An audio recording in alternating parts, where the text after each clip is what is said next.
Hiroshi, जल्दी चलो बेटा। क्या मॉम, आप भी? हमारे पड़ोसियों से मिलने के लिए तुम्हें मेरे साथ आना चाहिए। मैं तो कहती हूँ ये जगह बहुत ही अच्छी है, चारों तरफ हरियाली और खुली हवा।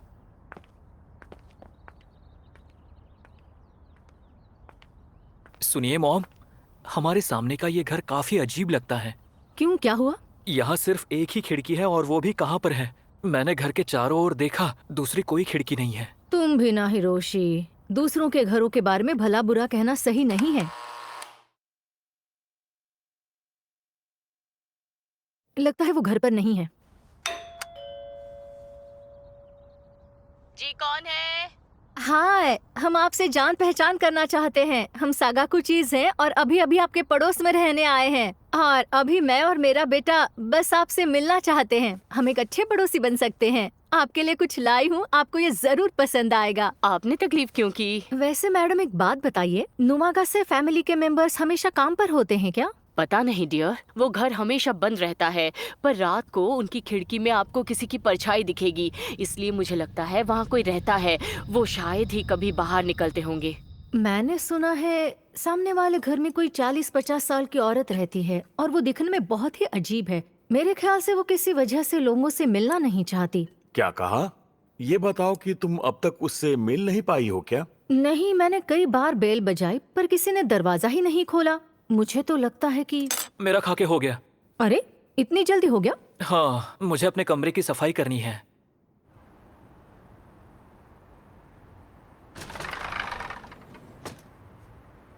पता नहीं आखिर उस घर में कौन रहता है।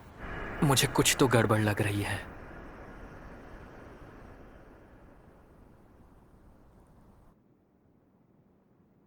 बच्चे, मेरे बच्चे, सुनो। Good evening. क्या तुम सो रहे हो? तुम कैसे हो मेरे बच्चे? कौन है? बच्चे, सुनो बच्चे, मेरे बच्चे, क्या तुम अपनी पसंद का घर ढूंढ रहे हो? मेरे बच्चे, तुम कैसे हो बच्चे? बोलो, कभी कभी मुझसे मिलने आया करो। मैं सामने वाला दरवाजा खुला रखकर तुम्हारा इंतजार कर रही हूँ। वो आखिर क्या था?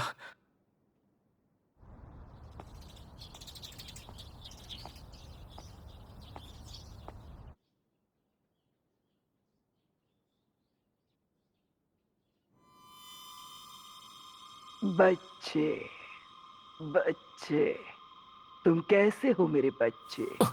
क्या तुम सो रहे हो? मुझे अपना चेहरा दिखाओ। आज तुम मुझसे मिलने नहीं आए।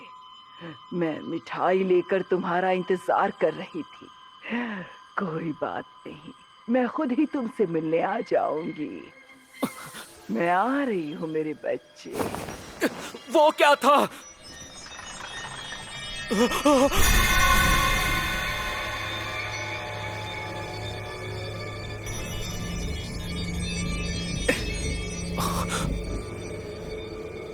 बच्चे, मैं ये कपड़े धोने वाली लकड़ी तुम्हारी ओर बढ़ा रही हूँ। इसे तुम बिल्कुल कस कर पकड़ना, ठीक है? मैं इसके जरिए तुम्हारे पास आ जाऊंगी। क्या? दूर रहो मुझसे।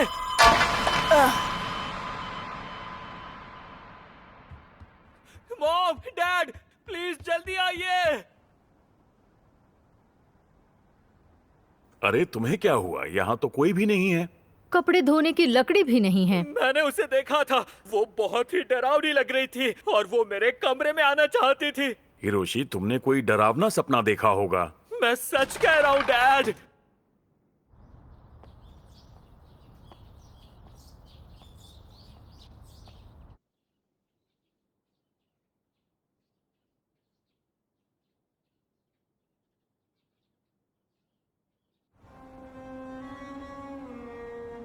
बच्चे, सुनो बच्चे, मेरे बच्चे, क्या तुम जाग गए? तुम कैसे हो मेरे बच्चे? अरे नहीं, मेरे बच्चे, तुम सो रहे हो? मुझे अपना चेहरा तो दिखाओ। बस थोड़ा इंतजार करो, मैं जल्दी ही तुम्हारे पास आऊंगी। मेरे बच्चे, अब हम ज्यादा दूर नहीं हैं, मेरे हाथ बस पहुंचने ही वाले हैं। मैं तुम्हारे पास जल्दी पहुंच जाऊंगी, बस थोड़ी ही देर। मैं तुम्हारी खिड़की पर दस्तक दूंगी। जब मैं आऊंगी तब खिड़की जरूर खोलना। वो अभी भी बहुत दूर है, मेरे हाथ नहीं पहुंच पा रहे हैं। बस थोड़ा इंतजार करो, मुझे ज्यादा देर नहीं लगेगी, मैं जल्दी वहां पहुंच जाऊंगी।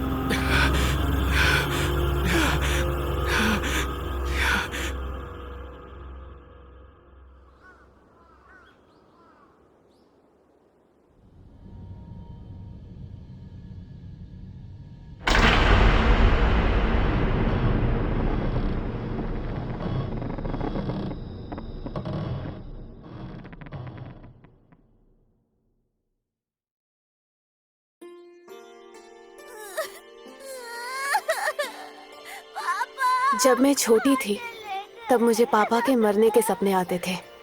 अरे मेरी प्यारी बच्ची, पापा को कुछ नहीं होगा। रिको, पर अभी तक इस फिक्र ने मेरा पीछा नहीं छोड़ा है। अगर मुझे किसी बात से सबसे ज्यादा डर लगता है तो वो है मेरे पापा की मौत।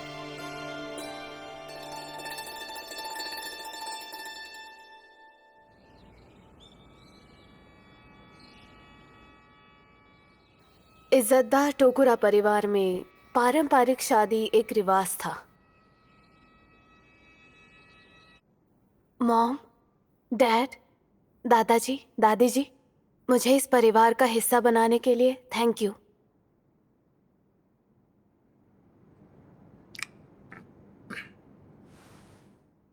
हे रिको-सान, मेरे ख्याल से मुझे तुम्हें भाभी बुलाना चाहिए, है ना?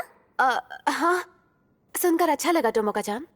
मेरे पति माकोटो मुझसे शादी करने के लिए अपने परिवार के खिलाफ जाने के लिए तैयार थे।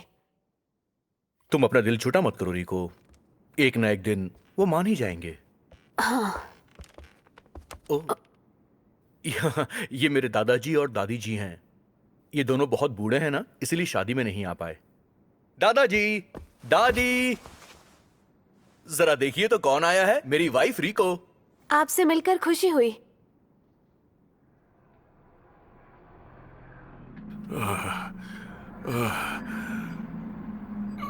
रिको, रिको। पापा, मैं यही हूँ पापा। रिको, तुम माकोटो कुन के साथ हंसी खुशी से रहना।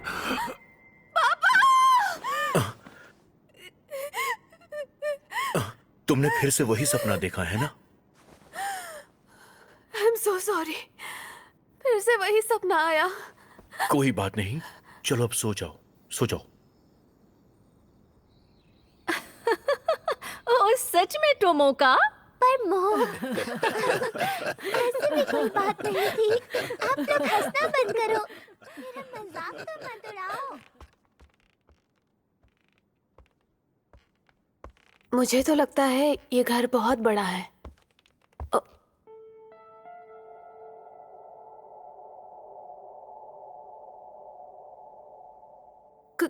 कौन है?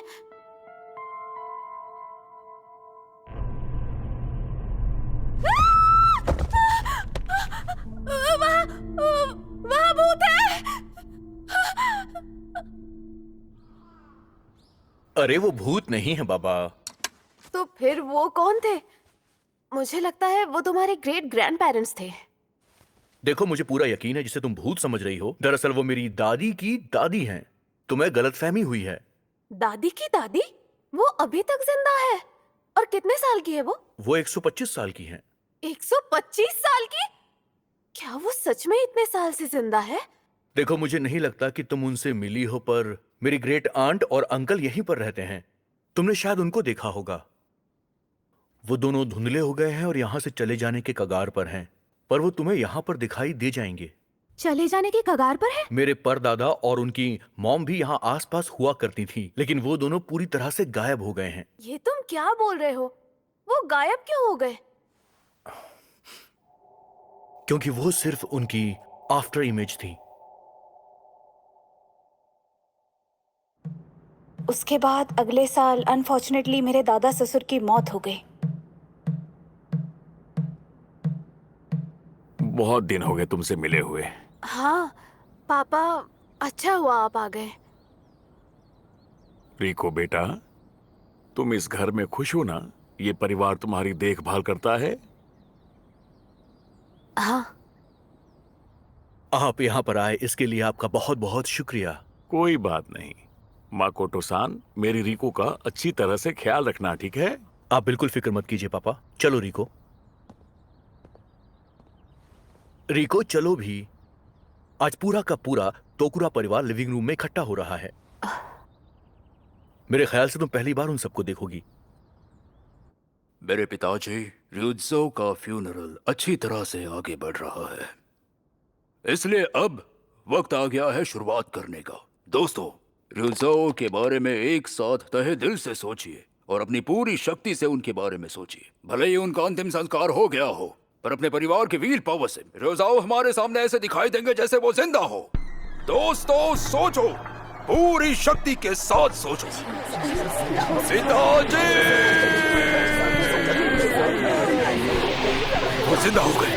पिताजी, पिताजी, पिताजी,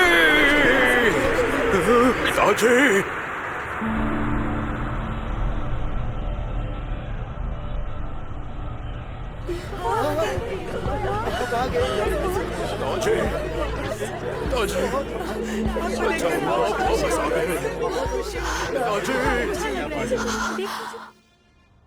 दादाजी असल में जिंदा नहीं हुए थे और ना ही वो भूत बनकर वापस आए थे। वो एक ऐसी इमेज है जो हमारे परिवार की विल पावर से बनी हुई है और हम लोग उसे आफ्टर इमेजेस कहते हैं। सच कहूं तो असलियत में उन लोगों की कोई फिजिकल प्रेजेंस है ही नहीं, पर हमारे परिवार को लगता है कि वो हमारे आसपास ही मौजूद हैं और मानो हम लोग उनसे हकीकत में बातें कर रहे हैं। पर शायद वो सिर्फ एक वहम है। यहां तक कि बातचीत करते हुए भी वो ऐसा कुछ नहीं कहते जिसकी कल्पना हम जिंदा लोग कर सकते हैं। लेकिन फिर भी हम सब परिवार वाले लगातार आफ्टर इमेजेस बनाते ही रहते हैं। जब परिवार में कोई गुजर जाता है तो वो उस खालीपन को दूर करने में हमारी मदद करते हैं। वो परिवार का एक हिस्सा बनकर चलते फिरते रहते हैं। धीरे धीरे वक्त के साथ वो इमेजेस धुंधली होने लगती हैं। जैसे वक्त बीतता है वो इमेज और ज्यादा ट्रांसपेरेंट होने लगती हैं और 20 साल के बाद वो इमेजेस पूरी तरह से गायब हो जाती हैं, हमेशा हमेशा के लिए। लेकिन 20 सालों तक वो हम जिंदा लोगों के लिए जीने में मदद करती हैं। इससे उन्हें अच्छी तरह अलविदा कहने का मौका मिलता है। मेरी 125 साल की उम्र की दादी पिछले 20 सालों से आफ्टर इमेज बनकर हमारे साथ में हैं। शायद वो जल्दी गायब हो जाएंगी, लेकिन इस बात पर मैं और मेरे डैड या फिर मेरी दादी अब ज्यादा ध्यान नहीं देते हैं। और ऐसा इसलिए हुआ क्योंकि सिचुएशन को समझने और उन्हें अलविदा कहने के लिए हमारे पास पूरे 22 साल थे। सुनो मकाटो-सान, एक बात बताओ, किसी दिन अगर मेरे पापा गुजर गए तो क्या हम उनकी आफ्टर इमेज बना सकते हैं? मुझे लगा था कि तुम मुझसे ये पूछोगी। मैं समझ सकता हूं कि आखिर तुम अपने परिवार की आफ्टर इमेज क्यों चाहती हो। ये तुम क्या कह रहे हो माकोतो? तुम ऐसा सोच भी कैसे सकते हो? माकोटो रिको-सान के पापा की आफ्टर इमेज बनाने का मतलब तुम्हें पता भी है? नहीं, ये बिल्कुल भी नहीं हो सकता। I'm sorry. मेरा ये पूछना गलत था। ऐसा बेहुदा सवाल पूछने के लिए प्लीज मुझे माफ कर दो।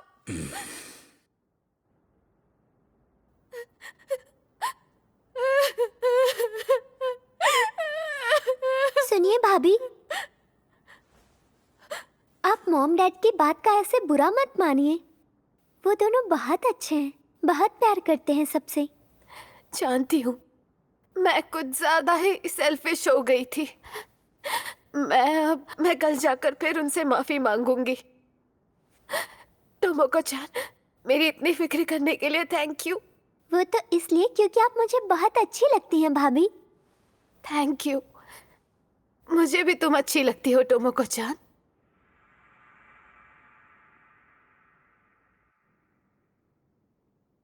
सुनो, टोमोको-चान के बारे में लगता है तुम समझ गई हो। टोमोका-चान भी एक आफ्टर इमेज ही है।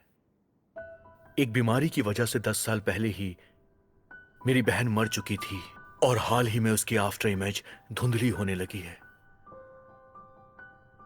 हे मॉम, क्या हुआ टोमोका? आप भाभी पर नाराज मत होना, वो बहुत अच्छी वाइफ है।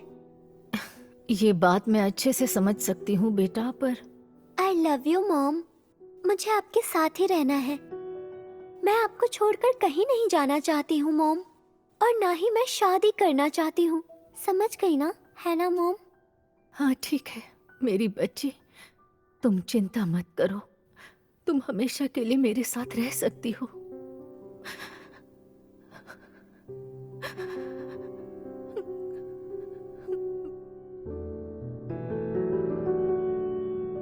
कुछ महीने गुजर गए और उसकी परदादी, उसके आंटी और अंकल सब गायब हो गए।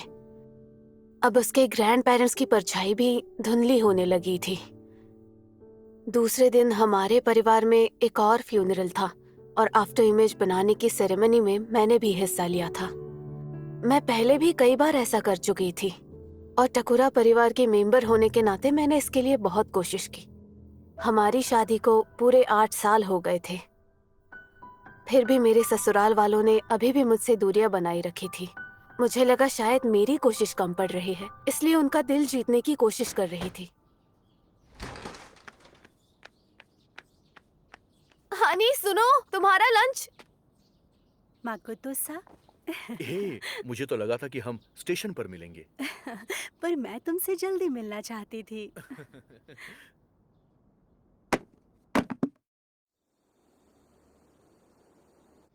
सुबह मैंने जिसे देखा वो तुम्हारे ऑफिस की मोरी-सान थी ना? तुम दोनों का कोई चक्कर चल रहा है? हाँ। तो अब तुमने आगे क्या सोचा है? देखो, सच तो ये है कि मैं उससे शादी करने वाला हूँ। हरगिज नहीं, मैं तुम्हें डिवोर्स कभी नहीं दूंगी। रिको, तुम परेशान मत हो, मैं तुम्हें डिवोर्स नहीं देने वाला हूँ। मैं तुम्हारी जिम्मेदारी उठाऊंगा और जिम्मेदारी उठाते हुए उसके साथ। तुम क्या बोल रहे हो? पागल हो गए हो क्या? तुम मुझसे डिवोर्स लिए बिना उससे शादी कैसे करोगे? मैं सीधा उसी से बात करती हूँ। बिल्कुल भी नहीं। छोड़ो मेरा हाथ। मैं कहता हूँ कि तुम चुप हो जाओ।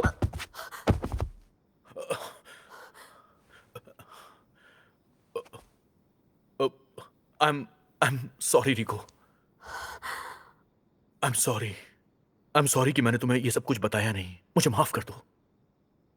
क्या? आज से तकरीबन 10 साल पहले की बात है। हम दोनों की तब शादी नहीं हुई थी और हमारी एंगेजमेंट से एक दिन पहले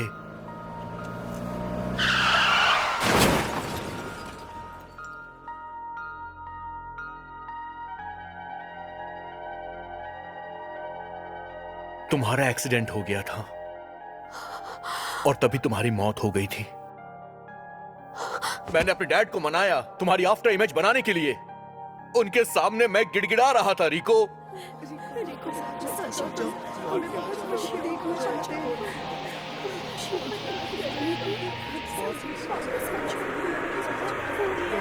रिको!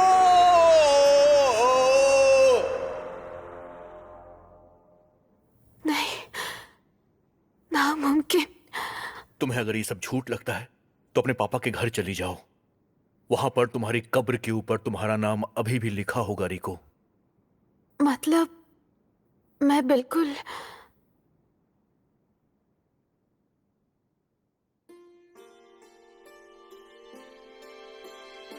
मैं एक आफ्टर इमेज हूं। 10 साल बाद मैं चली जाऊंगी। अजीब बात है, लगा जैसे मेरे कंधों से कोई बोझ उतर गया। अगले दिन मैंने टोकुरा का घर छोड़ दिया। भाभी, आप कहाँ जा रही हैं? मैंने अपनी ननद से बहुत बार माफी मांगी और फिर उसे अलविदा कह दिया। पुरानी बातें सोचती हूँ तो लगता है वो अपनी बीवी के बारे में क्या सोचता होगा, जो अपने पापा के मौत के सपने देखकर रोती थी। क्या मैं कभी उसकी मौत का सपना देखकर रोई होंगी। मुझे लगता है मुझे उससे भी माफी मांग लेनी चाहिए। मेरे गायब होने से 10 साल पहले मैं सोच रही थी मैं या मेरे डैड पहले कौन जाएगा। रिको, अरे क्या हुआ बेटा? पापा, मैं घर आ गई।